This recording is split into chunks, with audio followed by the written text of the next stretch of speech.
আসসালামু আলাইকুম। সবাই কেমন আছেন? আশা করি ভালো আছেন। আজকে আমরা গাজীপুর কালিয়াকৈর মিলন মেলায় আসছি। অনেকদিন ধরেই আমরা আসার চেষ্টা করতেছি, কিন্তু আসতে পারতেছি না। অবশেষে আমাদের বড় ভাই অ্যাডমিন প্যানেল সবাই একটা মিলন মেলা আয়োজন করা হলো। এখানে আমাদের আমন্ত্রিত অতিথিবৃন্দ আছে জনাব জাহাঙ্গীর আলম, মানবিক পুলিশ সাব ইন্সপেক্টর কালিয়াকৈর থানা। আর আছেন জনাব মোহাম্মদ আলম হাসান, গাজীপুর কালিয়াকৈর কৃতি সন্তান। এবং আরো স্পেশাল একজন আছে রঞ্জু, সে উত্তরবঙ্গ থেকে আসতেছে, গ্রাম থেকে। তাছাড়া আরো অনেকেই আছে। এবং আমাদের ধন্যবাদ দিতে হবে আমাদের অ্যাডমিনকে, দেয়ান মিজানুর রহমান মিজান, মোহাম্মদুল্লাহ রহমান এবং কি মোহাম্মদ জুবাইর হোসেন ভাইকে। পাশাপাশি সবচেয়ে বেশি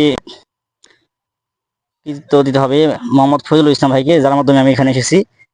আমি এসেছি হলো টাঙ্গাইল নাগর থানা থেকে, অনেক দূর থেকে এসেছি। ইনশাল্লাহ আপনারা সবাই সাপোর্ট করবেন এবং কি ভালোবাসা দিয়ে আমাদের করে দিবেন। সবাই ধন্যবাদ।